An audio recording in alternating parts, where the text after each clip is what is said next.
The thing about self-worth is that it's not just an emotion, it is your perspective. We all have self-worth, whether it's high or low. It informs your perspective. Self-worth informs your perspective and how you see the world.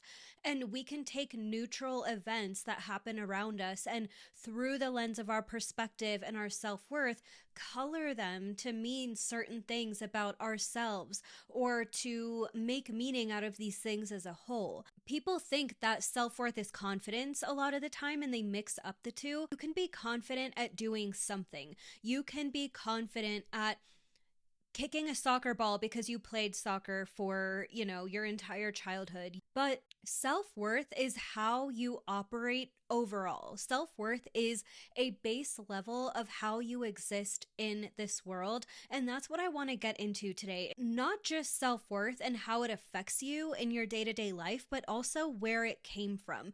Because if you are a black sheep or a cycle breaker, like this community represents, your toxic family upbringing taught you inadvertently and sometimes outright about your self-worth. It reflected back to you what you are deserving of, what you are worthy of. And being neglected means that you often think that that is the standard, or you think that everyone should be neglecting you, or that that's normal. And so you continue to create that pattern in your life later on, right? So I'm not going to get into every nitty gritty of that, but that's what this episode is going to be about, is like, okay, yes, maybe I have high self-worth, maybe I have low self-worth. At the end of the day, what does it mean? How is it affecting me? How is it impacting my life? And that is what I want to talk to you about today. Your low self-worth ends here. Welcome to Becoming Enough, a podcast dedicated to breaking down your experience as a black sheep and understanding how that impacts your self-worth. Your experience as a black sheep and cycle breaker is unique, and it's time we finally started to talk about it.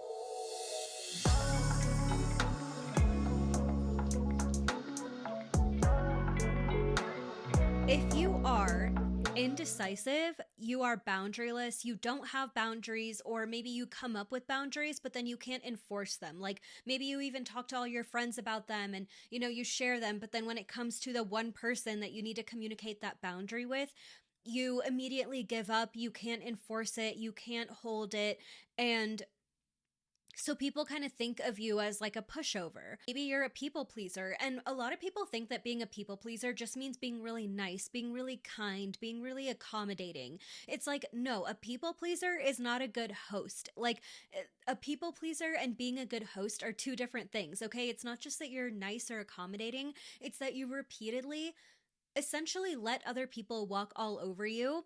But also, like, people pleasers have no personality. People pleasers have no interests or anything that they care about. That might sound harsh, but first of all, I say this as a reformed people pleaser, and this was true about me before. Like, even if I did have interests or hobbies, I couldn't disagree with someone. I couldn't hold an opinion. And at the end of the day, every part of me came second to getting someone else to like me and getting someone else to approve of me. And all that does is it makes you prone to the next point on the list, which is being self-sacrificial. It makes you prone to sacrificing yourself and what you need, because nothing matters more than getting someone to like you. And it doesn't even matter what that person is like. You could pick someone that you cannot even see clearly. You maybe can't even really see who they are or really see what they do. You just put them on a pedestal, and then you do anything you can to change things about yourself to get them to like you. You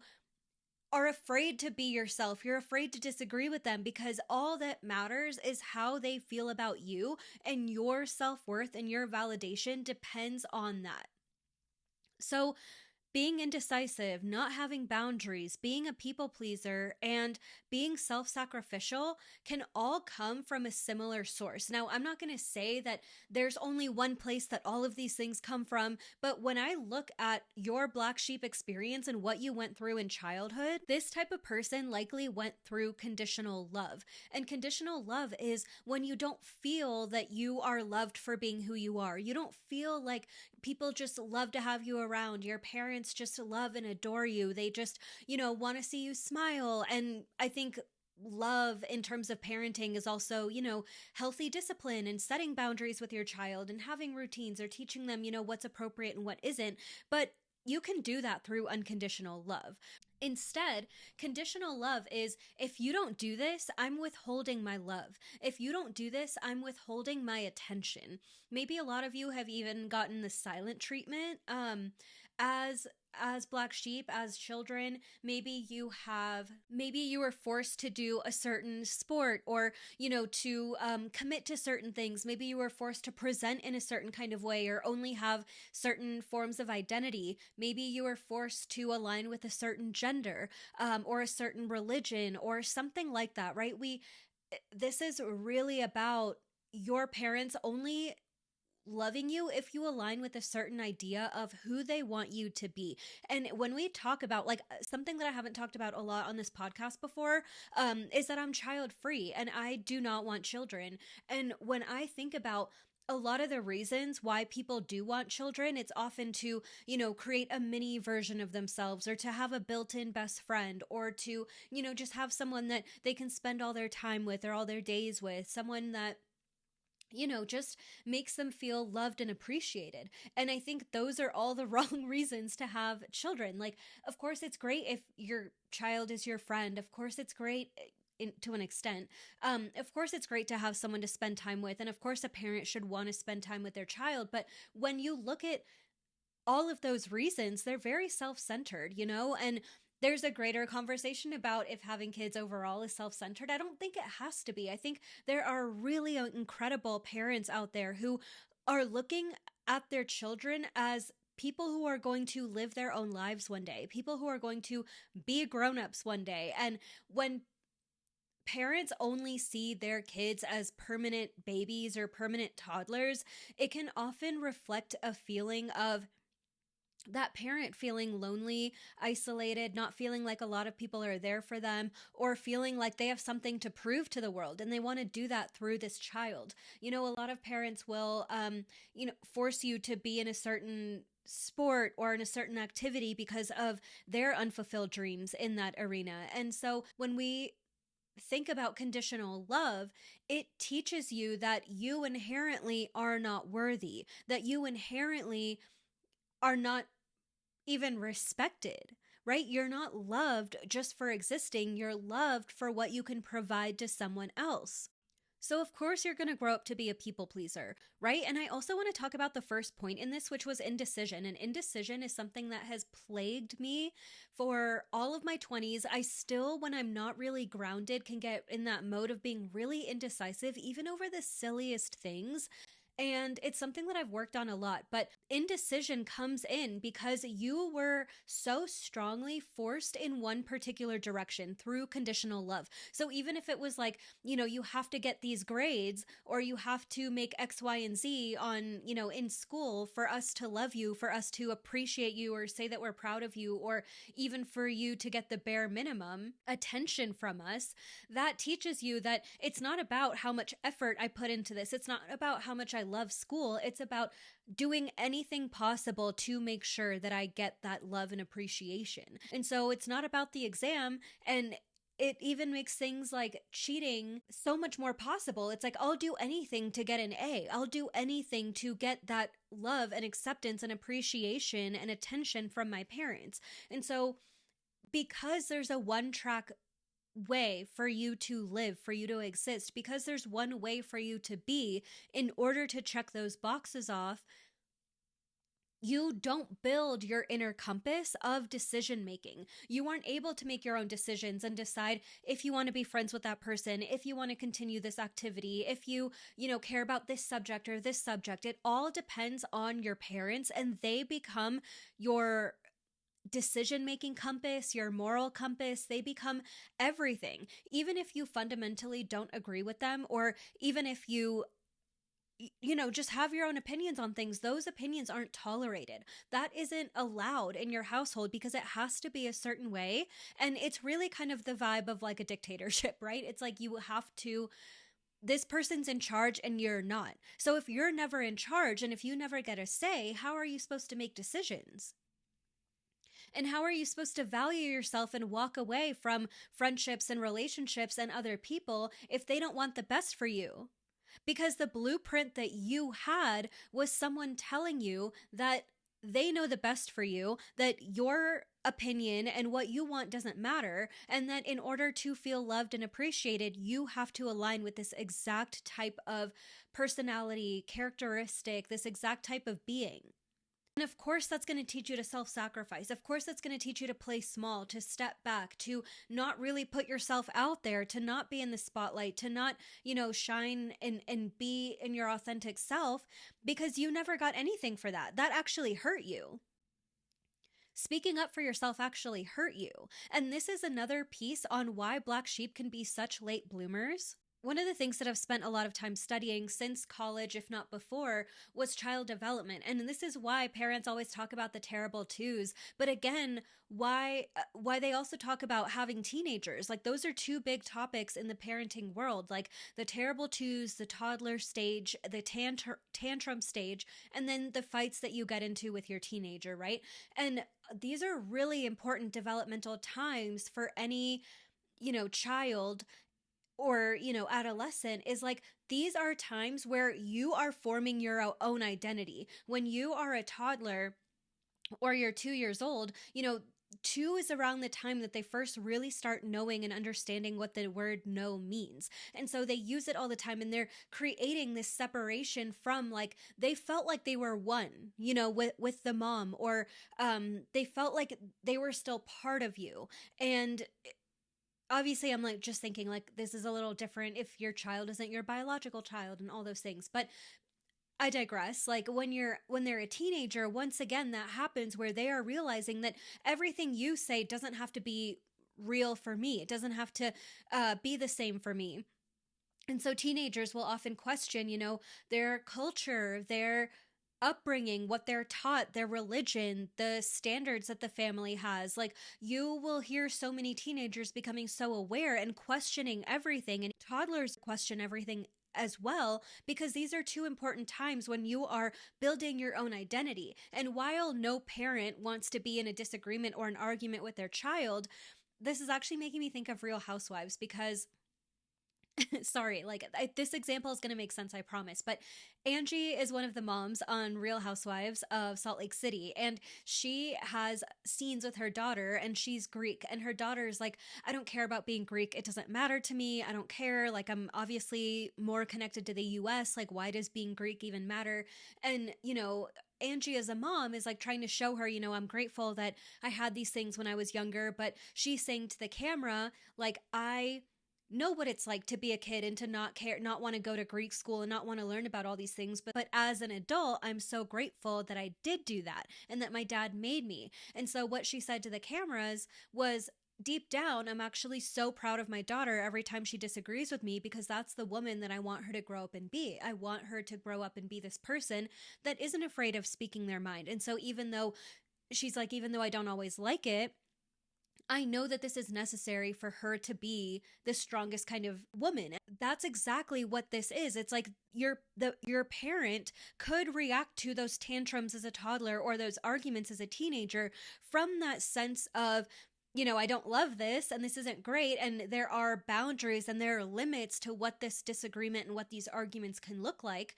There's a code of conduct, but at the end of the day, I'm going to let them disagree with me, especially on certain things. Like, I'm going to allow them to have their own opinions. I'm going to allow them to, even if I know they're wrong about something, I'm going to let them figure it out as long as they're, safe.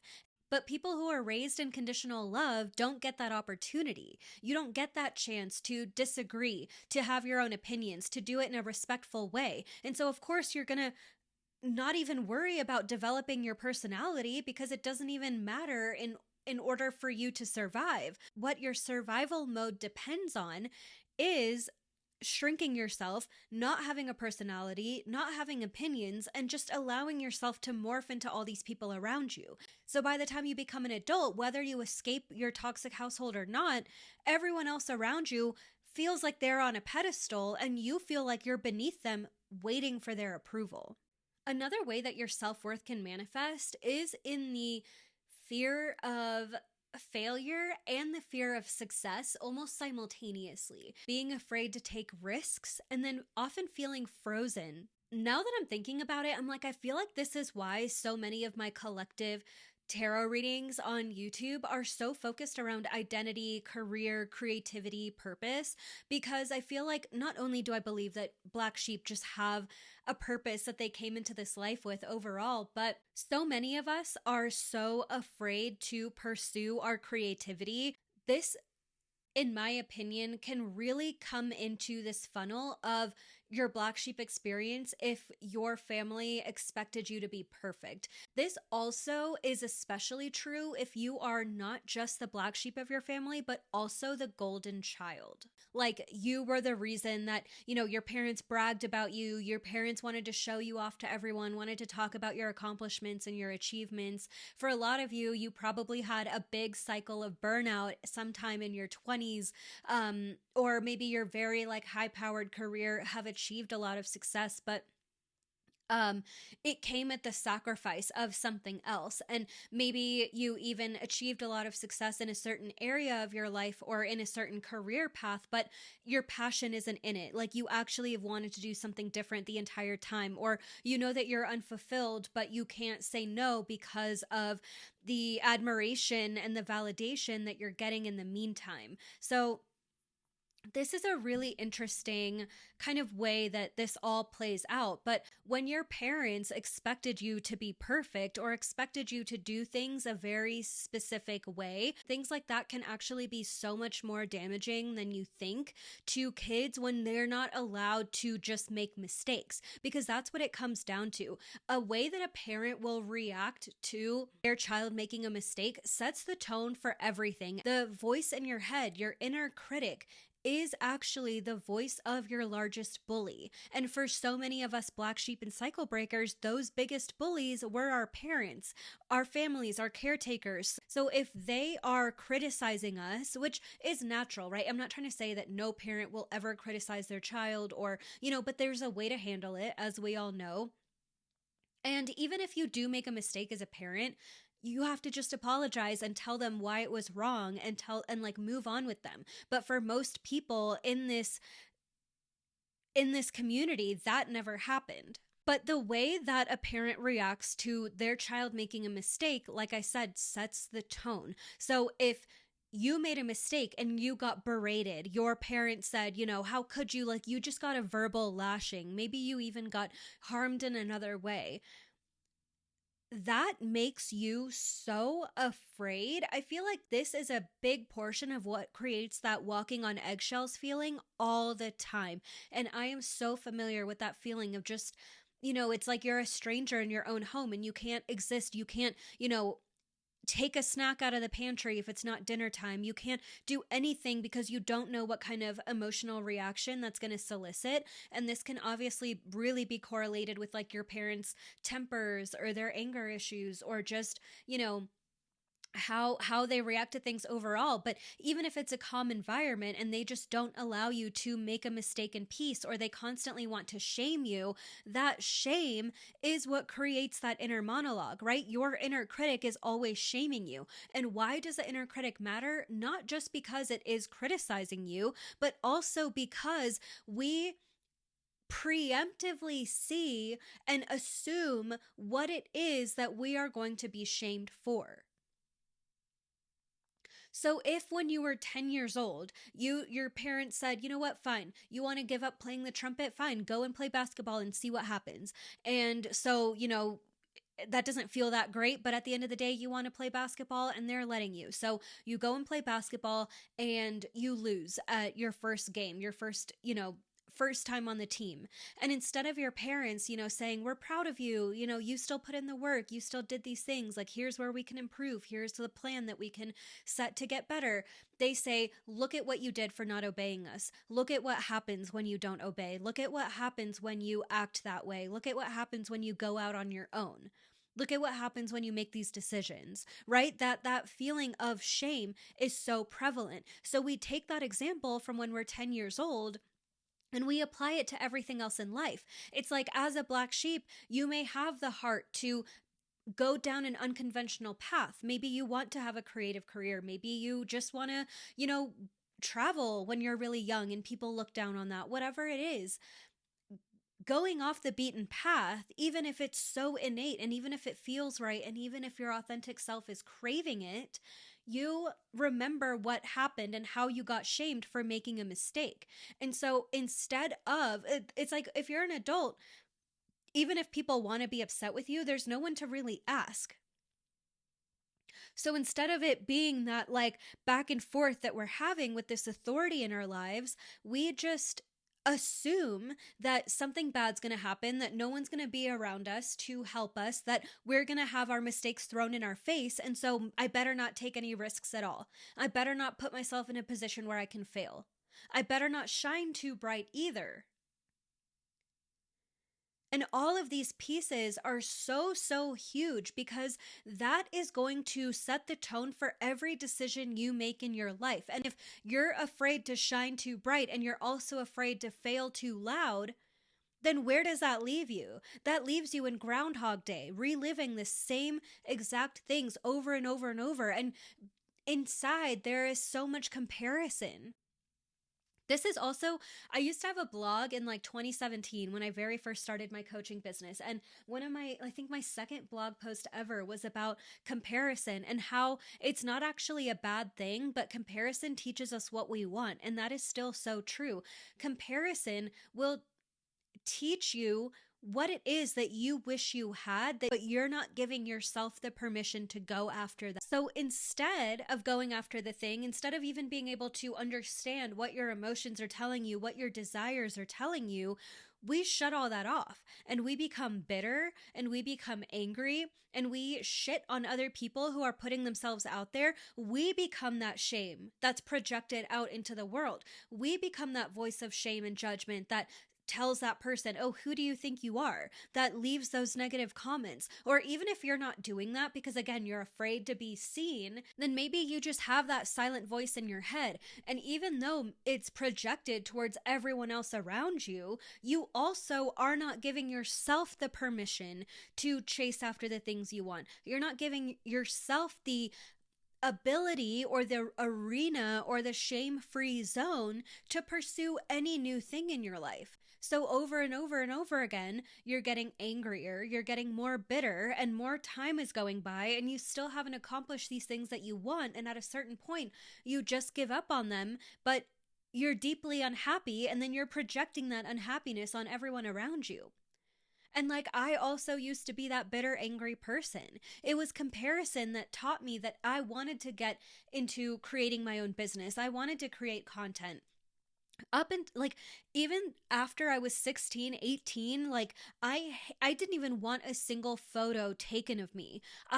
Looking back, was so beautiful and just so like such a special person. Like, I still think that now, but when I think about my inner teenager, I'm like, God, I love you. You were so cool and you were so amazing and you definitely were beautiful, but I thought I was hideous. I thought that I could not, I didn't even want to be in a photo because of how disgusted I was with myself. And not only was I taught that, but that forced me back into my shell. That taught me that I can't shine. I can't put myself out there because I'm just going to be shamed for it. And now and then years later, it was the comparison and looking at other people, shine their light, talk about what they wanted to talk about, other people being able to have their own business and take their own creativity to the next level. I realized I want those things. And I finally had to get over myself and get over my shame, or just push myself through it and through that judgment and through all those barriers to actually pursue what it is that I wanted. And that journey allowed me to actually become authentic and actualized, but it's taken years and years and years of working through all of this wounding to get there. So the last piece that I'm going to talk about here is when self-worth looks like feeling overly responsible for everyone else, but not having control over yourself and your own life, not taking care of yourself, putting yourself dead last, not prioritizing yourself or seeing any of your needs as a real priority, and the feeling of resentment Whew, so that already feels heavy, but like this feeling of resentment has plagued me for most of my life because you just look at everyone else and everyone else having it easier, and you think about everything that you've been through, and it just feels like 1,000 pound weight on your back. You know what I mean? But the funnel that I kind of see this connect back to when it comes to your toxic family is having to be your caretaker's caretaker, having to parent your parents. It is so, so harmful to see someone else who should be at the very minimum responsible for themselves and responsible for you not be able to do either one of those two things. And this can look a variety of ways, but it also doesn't have to mean that your parent is completely incompetent. They can hold down a job, they can have other responsibilities, they can have even friends or a community. But there are things that you have been shouldered to bear that they should have taken on and they never did. This can look like you raising your siblings. This can look like you having to care for other people around you, having to remind your parents of their responsibilities, of certain deadlines or certain things that they have to go to, or, whatever that is. I feel like we all kind of get the gist of what I'm talking about, but this is so, so harmful when you are a child and just like developing. But even as an adult, if we think about two full grown adults, if you have a partner and you have to be that partner's parent, that is so damaging and harmful, and it immediately causes resentment, right? So if we think about it in that lens, and then we put it where you're basically on two equal levels, and then we put it in this relationship where there's a parent and child, and where you have essentially no real responsibility, no actual ability to control what's going on around you. You just have to mitigate. You have to lower the amount of stress. You have to calm everyone down. You have to try and regulate everyone. But no one's there for you. No one's caring for your needs. No one's actually raising you and supporting you and teaching you. And you also don't actually have control. It's not like you can put your siblings in your car when you're 10 years old and say, we're starting over, we're starting a new life. Like, or, I'm taking you out and doing X, Y, and Z. Like, as a child, you have no money. You have nowhere else to go. You don't know who you can trust. Like, it's so confusing and so overwhelming to be in that place. But then on top of that, to have to care for yourself and your parents, meanwhile, not knowing how to do any of that is so unbearable and frustrating. And I want to touch on something I said there, because what I said is, because you don't have actual control, you're, as an adult, what this looks like is you not wanting to take control of your own life. The only control you have as a child when you are parenting your parents is to try and get everyone to calm down. Try and just get everyone to, calm down, and it's going to be okay. And okay, well, let's see what we can actually do, or, try and think rationally. Try and not have, a temper, try and not be explosive. Those are all the things that you're worried about. And because you don't have any of that actual control, that is how you find control, is by trying to make others act a certain way. And so in adulthood, you want to continue being in that place where you don't have control. You're recreating that. And so instead of looking at your life and saying, okay, what is it that I want? What do I want to go after? What do I want to do? You look at yourself as someone who is powerless. And this is why I always, always talk about finding your power, coming back to your power. Even with my tarot readings, I don't focus so much on this is what's going to happen in a year, this is what's going to happen in 6 months. I focus on where is your power in this situation now, because black sheep are not given any sort of power in our lives. We're not even allowed to have a say over our own opinion. So where is that power? Like, we don't have it. And then as adults, we find comfort in being powerless. But as an adult, it's a very different story. No one's going to respect you if you don't have power over at least yourself. And as adults, how we get visibility and how we get connection is often through respect. Right? Like, you have friends that you mutually respect, and those are the connections that make you feel good. You would want a partner or partners who you respect and who respect you. That is the foundation of a good relationship. But if you are not in your own power, then you are not going to be able to gain respect. And that includes self-respect.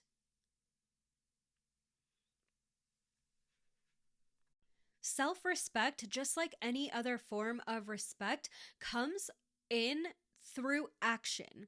You can develop self-respect even if you never journal on it, even if you never go to therapy about it. Any person can develop self-respect by seeing how they act, right? By seeing how they treat themselves, how they plan their days, how they, are navigating through the world. And taking those steps of action create quite a level of self-respect if you are showing up again and again and again. But without that action, you do not have that respect. And if you look at yourself as powerless, and if you look at yourself as out of control over your environment, then you are not as likely to take action or to do anything that you don't absolutely have to do. And with that lack of action comes a lack of respect. So that's an important piece that I wanted to say. And also, like, if you have someone in your life, or if you are that person that just wants everyone to be calm, like, you can't think if people are not calm around you. And if other people are dysregulated or are angry or anxious, you don't have the capacity to really hold space for them. You immediately go into fix it mode. You're like, well, how can I fix this? How can I solve this? What if it's not on you? What if it's not on you to fix it and solve it? That person just needs some space to express themselves. But that feeling of a lack of control and a feeling of powerlessness comes back in here even when you are holding space for other people, because you don't see them as being able to solve their own problems. A deeper part of you feels like you have to solve it, you have to fix it, because you always did.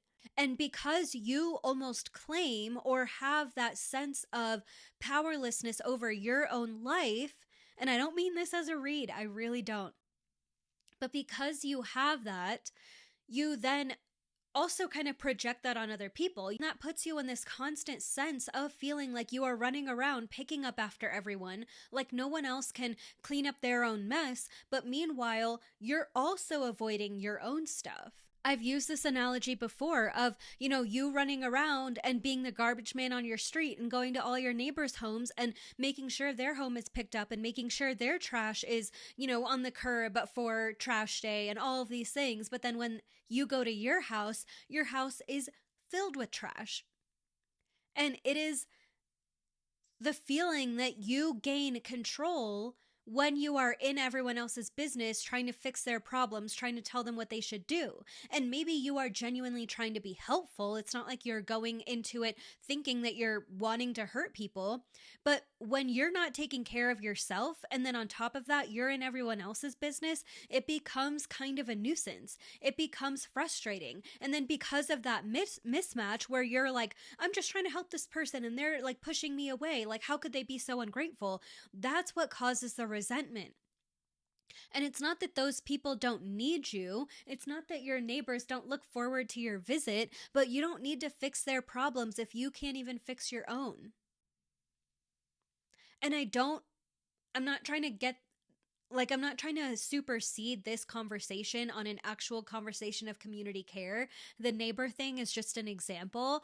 But it's important, right? Like, I don't think we have to fix ourselves or be completely fixed in order to help other people and all of that. Like, I feel like you get where I'm coming from with this, but that resentment is real. We find that resentment in so many of our connections and relationships when we feel like people aren't grateful for us. But are we grateful for ourselves? And the more you have your stuff together, the more that you have your house cleaned up and your trash outside on on the curb for trash day, the more that you inspire other people to have their stuff together too. But it feels better for your neighbors when they are inspired by you and choose to make certain changes rather than when they see you show up without your hair washed and without your teeth brushed, coming to tell them what's wrong with their place. Do you get what I mean? And so that resentment and that lack of visibility happens because you are not fully in your own self. You're not in your own power. You're not in control of your own life and your own environment to the extent that you can be.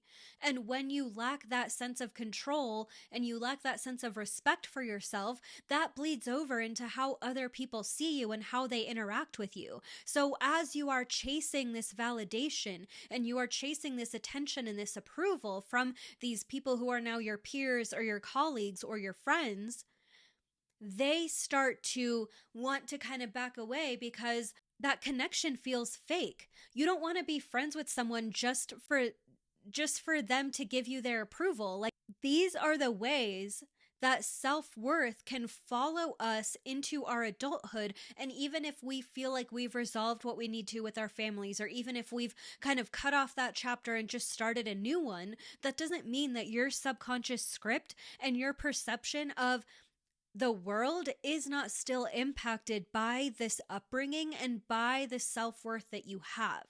The very first thing I said in this podcast was that self-worth is something we all have. Whether we have low self-worth or high self-worth, we all have a sense of self-worth.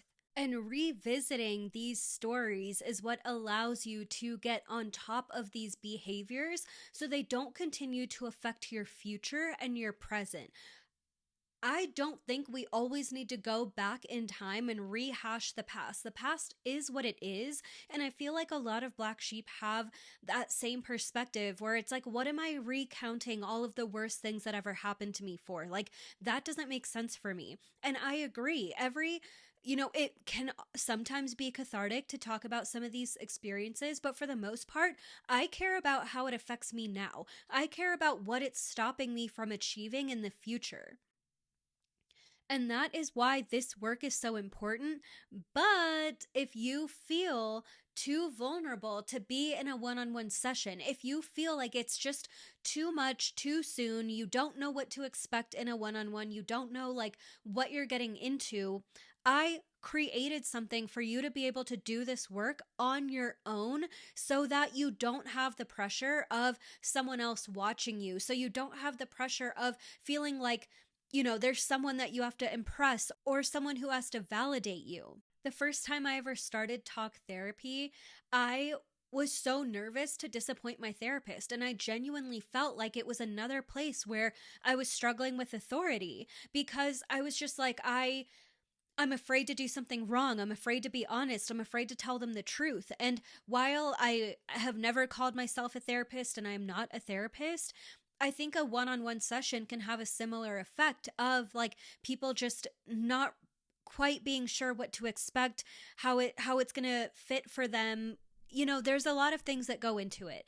And I completely resonate with that. So I wanted to create something where you can take your self-worth into your own hands, but you can do it on your own, at your own pace. And that is what the Worthiness Blueprint is for Black Sheep and Cycle Breakers. The 3 topics that I spoke about in this are actually the main 3 subjects I focus on in the teaching section. So again, conditional love, your parents expecting perfection from you, and having to parent your parents. And from those topics, I went deeper into teaching you how these things started, how they are impacting you now, and I created a workbook for you to work through journal prompts and exercises so that you can see how these things are impacting you now, so you can recognize the habits and how they manifest and play out in your own life.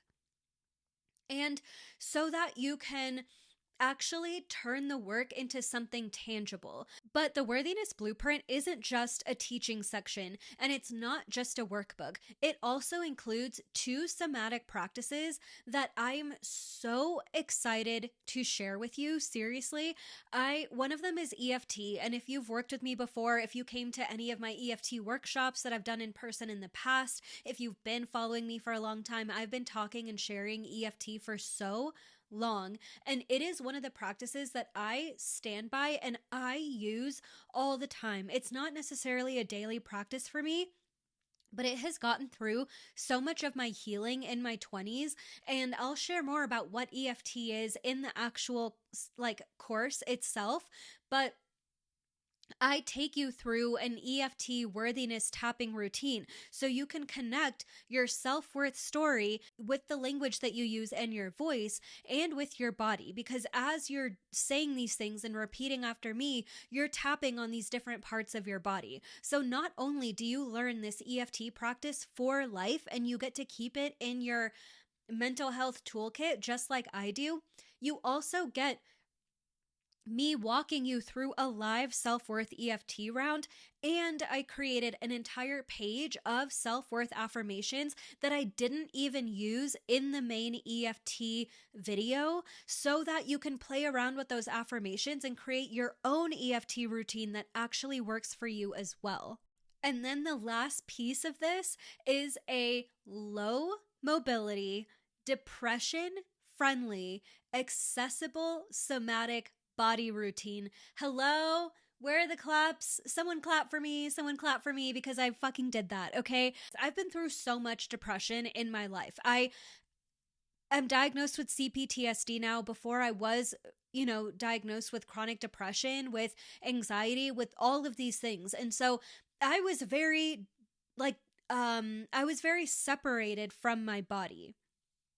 And I've had so many times in my life where, I would have loved to take care of myself. I would have loved to care for myself, but I was too depressed to do it. And I wanted to create a somatic routine that was friendly to that kind of mindset. Because it's real, y'all. And when I get into somatic work, so much of what I can find online, and there's nothing wrong with this. I love the high energy somatic work. It's still something that I use in my personal practice, but even for me, it can be very exhausting and very overwhelming. Not to mention, a lot of us are already dysregulated in our nervous systems. A lot of us are just burnt out. We're exhausted. It's 2025, people. We have a lot on our plates, and I don't always have the time or energy to put so much into a high energy somatic routine. Some people treat these somatic routines like a HIIT workout. And again, I have nothing against HIIT or even running. I love running, but there's a time and a place, and sometimes we don't always have the energy for that. So I created this routine that is very easy to modify. You can modify it. I share modifications throughout the practice, but the whole point of it is to get you back into your own body in a really slow and loving way. And people have a lot of opinions on nervous system regulation. I never thought this would be such a hot topic, but for a lot of people, there's a lot of pushback around nervous system regulation because they're like, well, how can you be regulated, right? How can you be regulated in this day and age? What's wrong with you? And, I almost think of it like a shower. I have to shower tomorrow, but that doesn't mean I'm not going to shower today. I have to brush my teeth tonight, but that doesn't mean I'm not going to brush my teeth in the morning. I think we are going to be dysregulated. And I'm not one of those practitioners or coaches that believes that you can only manifest when you're completely regulated, or you can only do certain things or be a healed person, if that's even a thing, when you are fully regulated. I don't agree with that. I just think, why not have tools to help you regulate, to help you come back into your body? So many of us, and this isn't even me talking about social media, talking about all the ways that we can disconnect from our bodies, and our bodies hold so much wisdom, and we need to listen to our body. We need to work with our body instead of working against it even more than we already do. Capitalism inherently is working against your body. So how can we work with it? And if everything around us, including the news and our jobs and the fast pace of life and social media, is all dysregulating us, then what's the harm in checking in every once in a while and returning to a state of regulation and then doing it all again? Right? Like, that's okay. I feel like that's fine.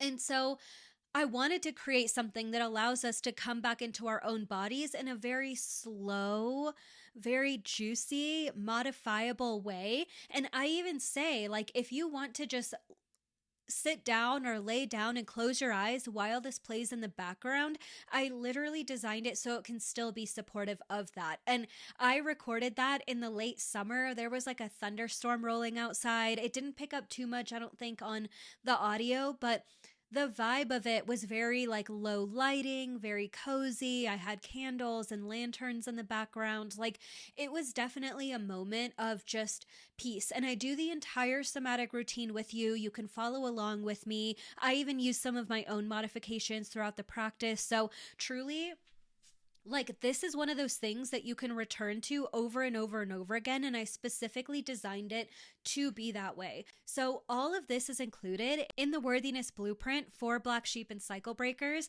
This is a self-paced online course that is only $50, and I do have a payment plan that is 3 months of $15 payments. So right now I'm not able to like offer this workshop for free, but I created it so that you could take it with you and essentially do it on your own in a self-paced way, so that you can also work on your self-worth and bridge that gap between listening to my podcast or working on self-worth in a certain way or through some of my workbooks and being one-on-one. I feel like there needs to be something in the middle, because it's like I'm just getting into it and then whoa, I'm fully like in this. And I think it's okay to have a middle ground and to play around with this healing and do some self-healing on your own and learn about this in a way that makes you feel comfortable at your own pace. So this whole course is available to you, as I said, either for one $50 payment or for 3 payments of $15.